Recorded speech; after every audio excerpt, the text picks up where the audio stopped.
Una estudiante de medicina que salió a correr como cada mañana desapareció repentinamente tras encontrarse con una persona sospechosa con sudadera y capucha. La policía tuvo suerte desde el principio. Rápidamente surgieron pruebas importantes en el caso, arrojando luz sobre el suceso. Sin embargo, a medida que se revelaban nuevos detalles, la indignación pública solo aumentaba. El ataque resultó ser horroroso y completamente evitable. Laken Riley, una estudiante de 22 años y futura enfermera, amaba correr. Salía a correr de 3 a 6 veces por semana, a menudo en compañía de su compañera de piso Connelly. En mayo de 2023, Laken se trasladó de la Universidad de Georgia y Bafina a la Facultad de Medicina de Augusta para continuar su educación y cumplir su sueño de convertirse en enfermera pediátrica. Le encantaban los niños y estaba muy orientada a sus objetivos. En la mañana del 22 de febrero de 2024, a las 9:03 de la mañana, Laken salió de su casa cerca del campus para correr en una zona conocida como los campos de deportes. Era un gran parque con campos de fútbol, pistas de tenis, senderos y un lago. El lugar era popular entre los estudiantes que disfrutaban de los deportes y las actividades al aire libre. Ese día, Laken estaba sola. Las cámaras la grabaron moviéndose hacia el sur por la avenida Milich, con un teléfono en la mano. Llevaba unos AirPods blancos notables en los oídos. Unos minutos después de comenzar su carrera, llegó a un sendero que conducía a las vías del tren.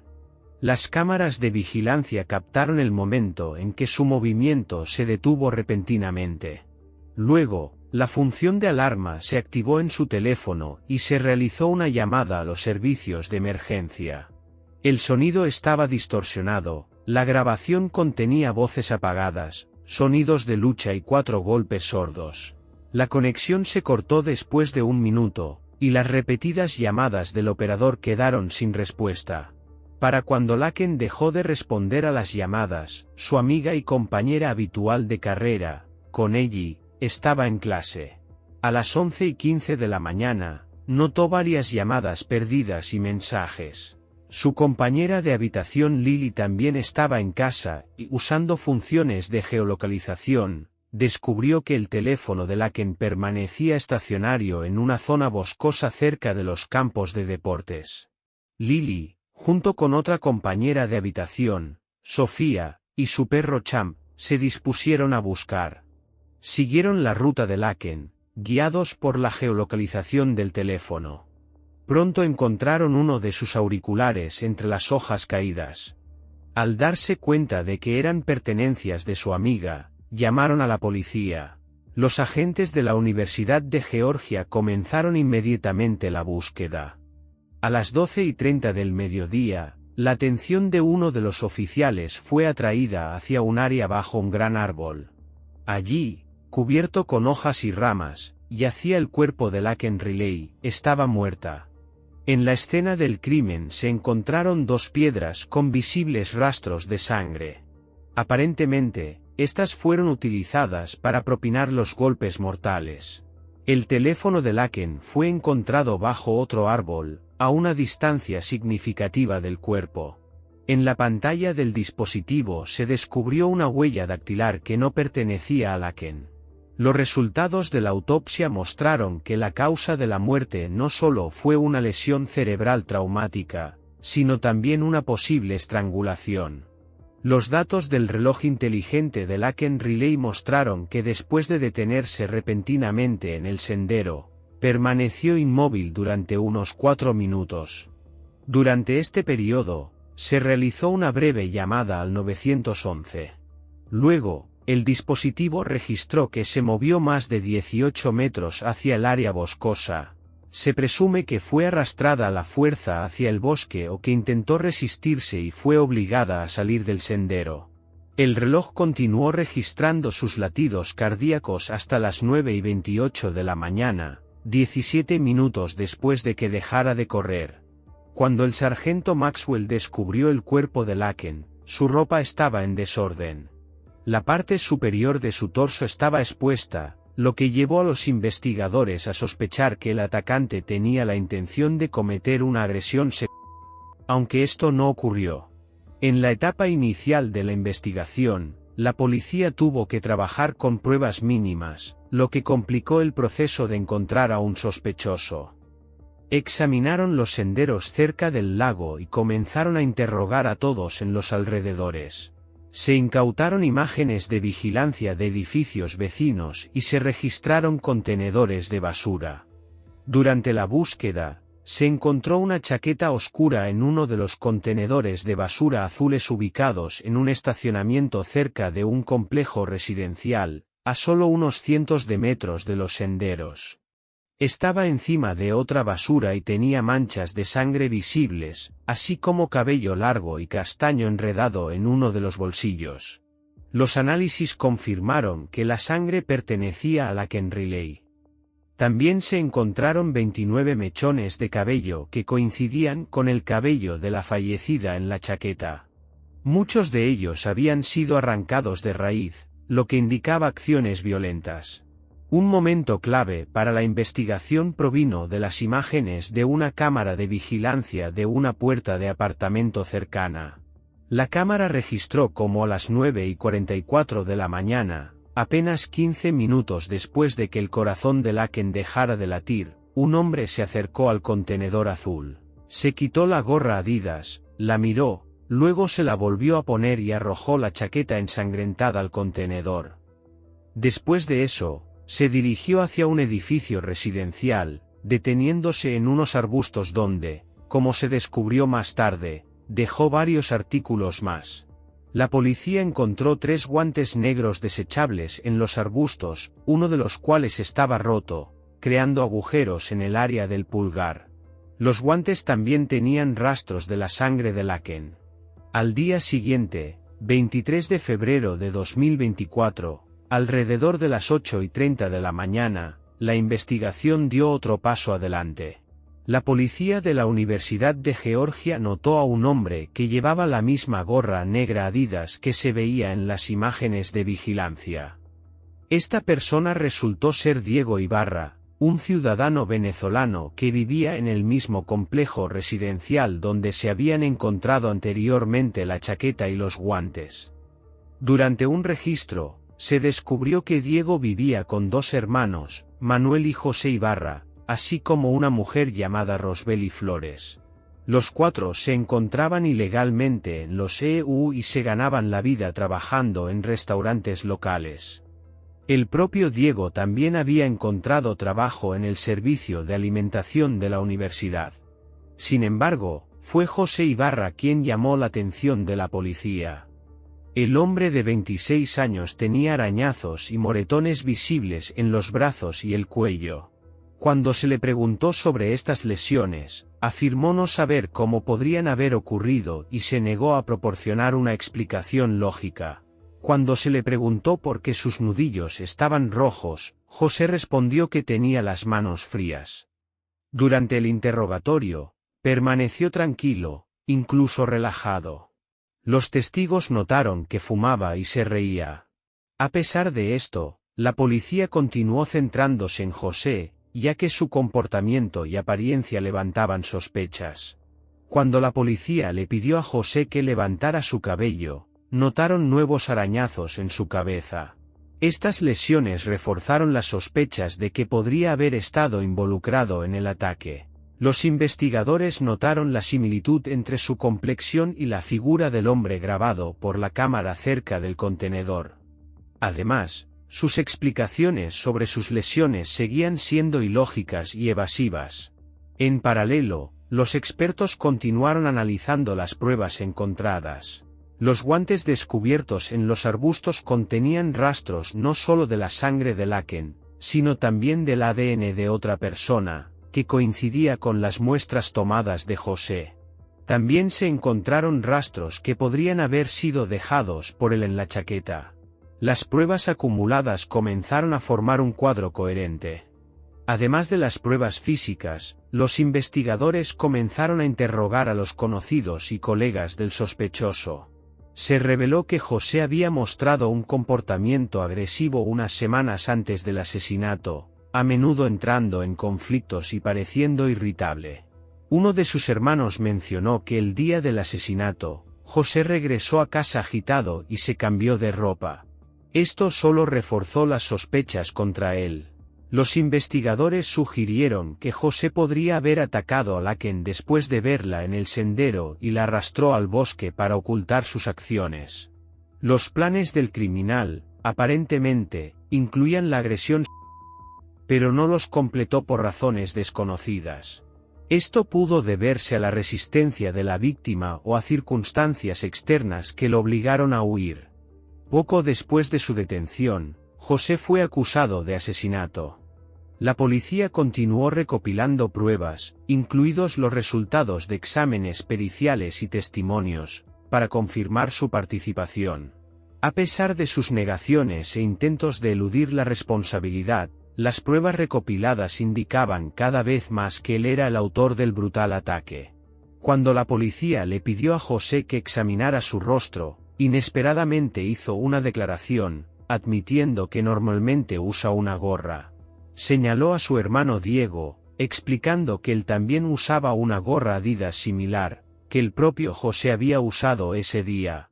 Después de obtener una orden de registro para el apartamento, los oficiales encontraron varios guantes negros desechables en un cajón de la cocina, idénticos a los encontrados en los arbustos con rastros de sangre de Laken Riley.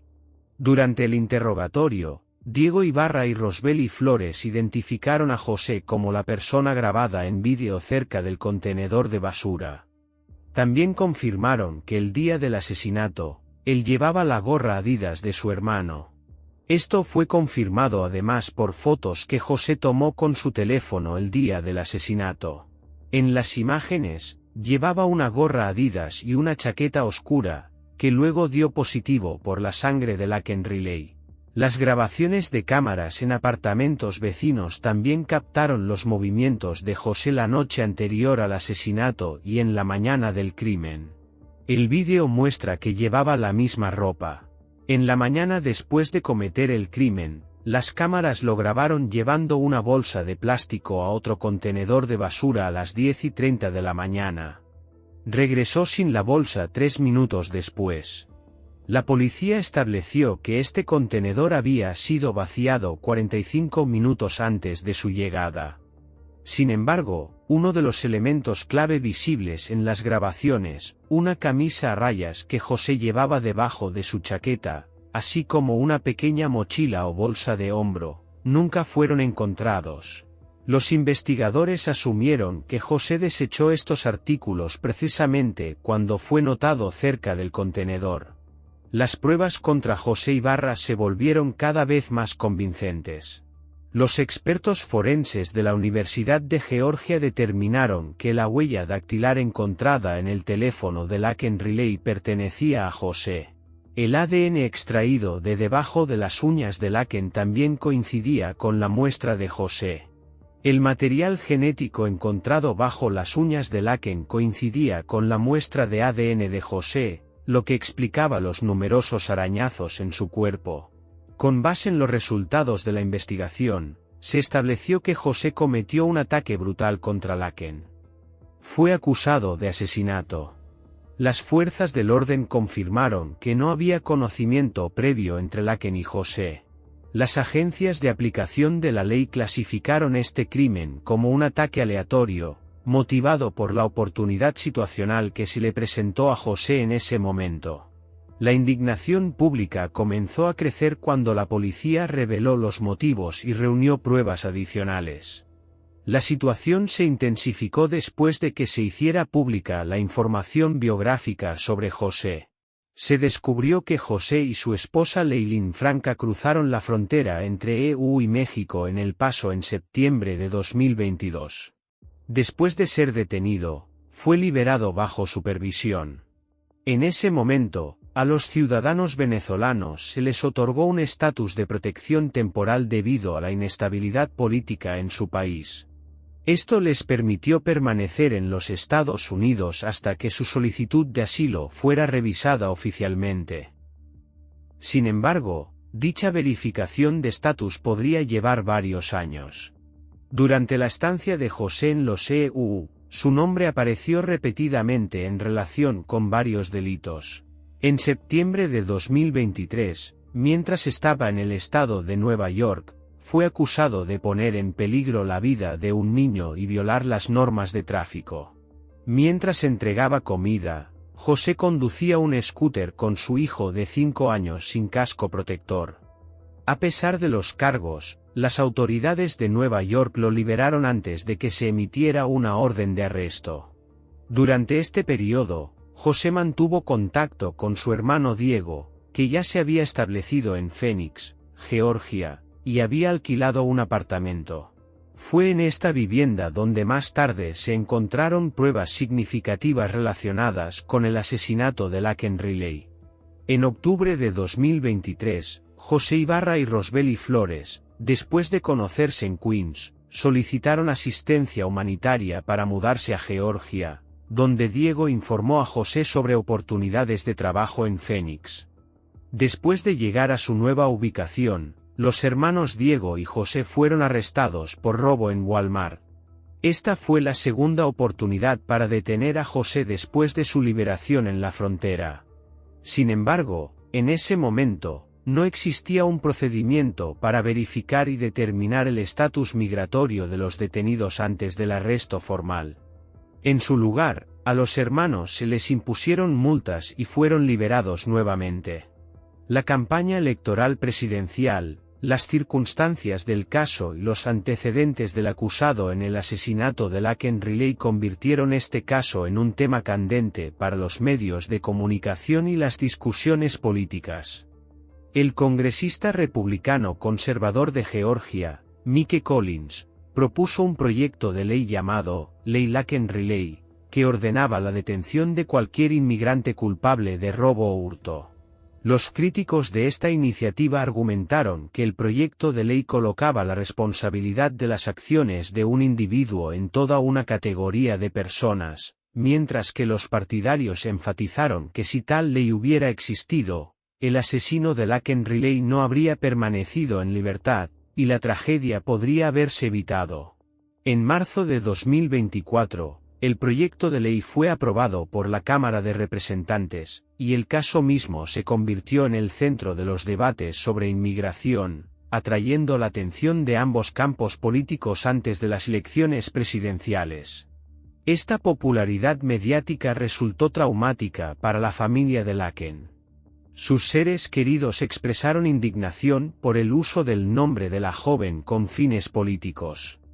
En su opinión, la atención debería haberse centrado en su personalidad y dignidad, no en convertirla en un símbolo de disputas políticas. José Ibarra iba a ser juzgado en noviembre de 2024. Se enfrentaba a cargos en 50 cuentas, incluido asesinato intencional, agresión agravada, falso encarcelamiento, secuestro, obstrucción de una llamada de emergencia, así como intento de violación y entrada ilegal. Las pruebas clave estaban relacionadas con sus acciones en la mañana del asesinato. A las 6:50 de la mañana, las cámaras de vigilancia captaron a una persona sospechosa con ropa oscura y una taza blanca en una parada de autobús cerca de los caminos que conducían a la residencia de José. La grabación muestra a un hombre con una chaqueta oscura con capucha, una bolsa al hombro, una gorra y guantes negros, que luego fueron vinculados a José. Las imágenes de vídeo también muestran a esta persona acercándose a las puertas de un apartamento 6 veces antes de las 8 a.m., intentando abrirlas 2 veces. En ese momento, una joven estudiante de posgrado estaba en el apartamento y escuchó ruido mientras se duchaba. La chica gritó, después de lo cual la persona sospechosa se escondió para evitar ser detectada. La estudiante llamó a la policía, pero para cuando llegaron, el hombre ya había desaparecido. Los investigadores luego vincularon este comportamiento con las intenciones que José probablemente albergaba ese día. Sus acciones matutinas indicaban una búsqueda de oportunidad para atacar incluso antes de encontrarse con Laken en el sendero. Para cuando la policía llegó en respuesta a la llamada del estudiante, el sospechoso ya había abandonado el área. Sin embargo, las imágenes de las cámaras de vigilancia les permitieron reconstruir su ruta de regreso al complejo residencial donde vivía. Estas imágenes se convirtieron en otro elemento importante en la cadena de pruebas que vinculaban a José Ibarra con el asesinato de Laken Riley. Los expertos también prestaron especial atención a la naturaleza del comportamiento del sospechoso en la mañana del 22 de febrero. El análisis de los materiales de la investigación demostraba cada vez más que José actuaba como alguien que buscaba deliberadamente una víctima. Sus intentos de entrar en el apartamento del estudiante, su secretismo y el uso de guantes indicaban acciones premeditadas. Esto reforzó el argumento de la fiscalía de que el asesinato de Laken no fue un incidente aleatorio, sino un acto deliberado de violencia. Un análisis adicional de datos de los sistemas de videovigilancia confirmó que después de los intentos matutinos de entrar en el apartamento, José regresó a la ruta a lo largo de senderos que conducían al área de los campos de deportes, donde Laken solía correr. Las cámaras lo grabaron moviéndose por el sendero con la capucha sobre la cara y una taza blanca en la mano. Esta ubicación estaba muy cerca del punto donde Laken fue vista con vida por última vez. La totalidad de las pruebas recopiladas, imágenes de videovigilancia, guantes descubiertos, rastros de sangre de Laken en la chaqueta y su ADN bajo las uñas del sospechoso, formaron una sólida base de pruebas contra José Ibarra. La investigación estableció que no conocía a Laken y la eligió como víctima debido a una coincidencia aleatoria de circunstancias cuando la vio corriendo. El comportamiento del sospechoso antes y después del crimen indicaba acciones deliberadas y cuidadosos intentos de ocultar las huellas. A medida que se acercaba el juicio, el caso continuaba causando una poderosa resonancia pública. La familia de la joven fallecida, experimentando el dolor de la pérdida, permanecía bajo la atenta mirada de los medios de comunicación y los políticos. Mientras tanto, los organismos de investigación estaban finalizando la formación de la base de pruebas para presentar una acusación irrefutable contra José Ibarra, acusado de uno de los crímenes más brutales del año. Las grabaciones de las cámaras de vigilancia no lograron captar al sospechoso directamente cerca del edificio donde intentó entrar en el apartamento. Sin embargo, el vídeo lo muestra sosteniendo y bebiendo de una taza blanca. Más tarde, se encontró una taza similar en el borde del área boscosa, no lejos de donde se encontraba el cuerpo de Laken Riley. La taza estaba posicionada exactamente a mitad de camino entre la escena del crimen y la residencia del estudiante de posgrado. El análisis de ADN confirmó que este objeto pertenecía a José Ibarra y que anteriormente había contenido una bebida alcohólica. El 22 de febrero, José Ibarra, con una gorra negra, una chaqueta con capucha y guantes negros desechables, se dirigió al campus de la Universidad de Georgia con la intención de encontrar a una mujer para atacar. La fiscal especial Sheila Ross fue designada para apoyar la acusación y presentó al tribunal una justificación detallada y convincente de culpabilidad. El caso fue considerado en el Tribunal Superior del Condado de Clark en Phoenix. José rechazó un juicio con jurado, probablemente para evitar prejuicios y una mayor atención pública.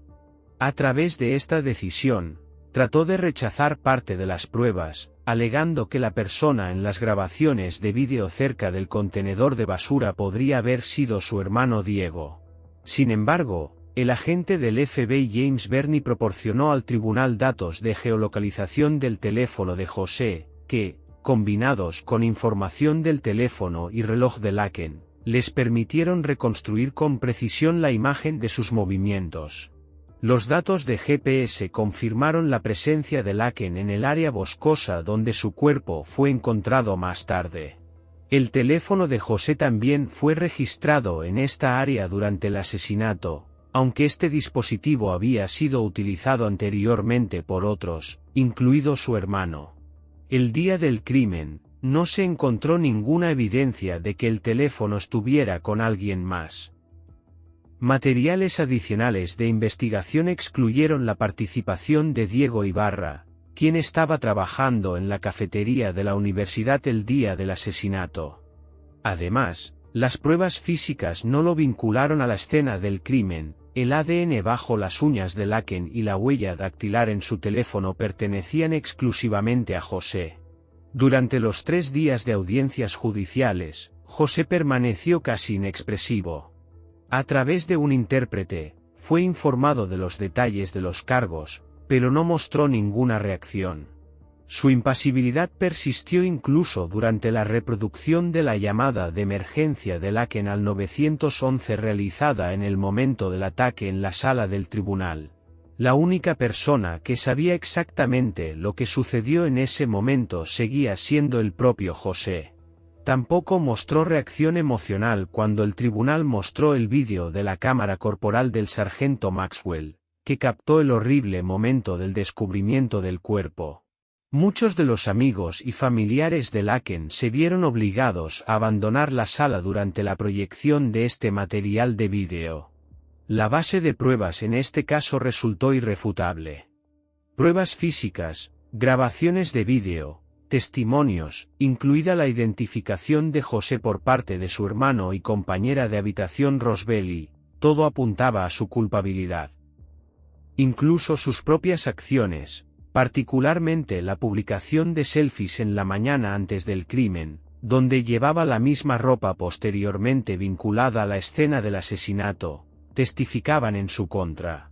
El juez Haggard anunció un breve receso antes del anuncio del veredicto.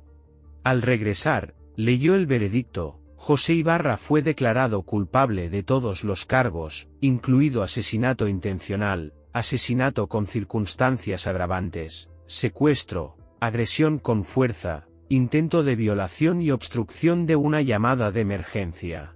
La madre de Laken, Alison Phillips, su padre John Phillips y su hermana estaban presentes en la sala durante el anuncio del veredicto. En este punto, la sala estaba llena de familiares, amigos de Laken y miembros del público que habían estado siguiendo de cerca este caso de alto perfil. El juez Haggard encontró a José Ibarra culpable de los 10 cargos presentados contra él. Estos incluían asesinato intencional, asesinato con circunstancias agravantes, secuestro, falso encarcelamiento, obstrucción de una llamada de emergencia al 911 e intento de agresión sexual. El veredicto fue el acorde final de un minucioso proceso de investigación que había durado varios meses. La masa de pruebas, testimonios y materiales presentados por la Fiscalía no dejó lugar a dudas respecto a la culpabilidad de José. Rastros digitales, resultados de pruebas de ADN, testimonios de testigos, así como sus propias acciones el día del crimen formaron una imagen irrefutable de los acontecimientos ocurridos. Alison Phillips, la madre de Laken, apenas contuvo sus emociones después del anuncio de la decisión judicial. Para ella y la familia de la joven fallecida, el juicio había sido una dura prueba, pero su objetivo principal era lograr justicia para Laken. Muchos de los presentes señalaron que este caso no solo concierne a una tragedia personal, sino que también destaca la necesidad de revisar los mecanismos sistémicos que permitieron que una persona con antecedentes penales permaneciera en libertad. José Ibarra mantuvo la compostura hasta el final del proceso y no mostró ni remordimiento ni arrepentimiento por lo que había hecho. Su destino posterior quedó determinado: cadena perpetua sin posibilidad de libertad condicional por un crimen brutal que afectó profundamente no solo a los seres queridos de Laken, sino a toda la comunidad. En la fase de sentencia, la hermana de Laken, Lauren, su padre Jason Riley y amigos cercanos de la fallecida hablaron en la sala. Compartieron su dolor y sensación de pérdida, recordando lo extraordinaria que era Laken. Su bondad y gran corazón la llevaron a elegir la profesión de enfermería, y también la convirtieron en una amiga querida para muchas personas. Estaba activamente involucrada en la vida de su comunidad religiosa y era la mejor amiga y modelo a seguir para su hermana menor. Lauren habló sobre los dolorosos pensamientos de que Laken era consciente del peligro que se aproximaba pero no tuvo oportunidad de salvarse. Habló sobre el miedo que experimentó su hermana y que el único testigo de esta terrible escena seguía siendo José Ibarra. Lauren confesó que era incapaz de entender los motivos de este crimen y se dio cuenta de que nunca encontraría ni respuestas ni paz mental. Las palabras de Lauren transmitieron toda la profundidad de la pérdida experimentada. Lo que José Ibarra le hizo a mi hermana es insoportable. Es insoportable para mí estar en la misma habitación que él. Este depredador no es un ser humano, es la encarnación del mal. José Ibarra destruyó mi vida. Solo puedo esperar que reciba un castigo que lo destruya por completo. José Ibarra fue condenado a cadena perpetua sin posibilidad de libertad condicional. Después de la pronunciación de la sentencia, la decisión del fiscal del distrito del condado de Clarke de no buscar la pena de muerte suscitó amplias críticas. El senador del estado de Georgia, Colton Moore, pidió al fiscal general Chris Carr que presentara una petición de emergencia exigiendo la máxima medida de castigo. Sin embargo, desde un punto de vista legal, esto resultó imposible después de que la decisión judicial ya se hubiera dictado. Este caso se convirtió en la trágica historia de Laken Riley, que recordó a la sociedad la fragilidad de la vida humana y la importancia de restaurar la justicia para las víctimas de tales crímenes. Su muerte dejó una marca indeleble en los corazones de familiares y amigos, que continúan atesorando su memoria. Esta historia de crimen real ha sido intensa, y nos encantaría conocer tu punto de vista. ¿Qué crees que ocurrió? Comparte tus teorías y puntos de vista. Gracias por vernos y hasta la próxima.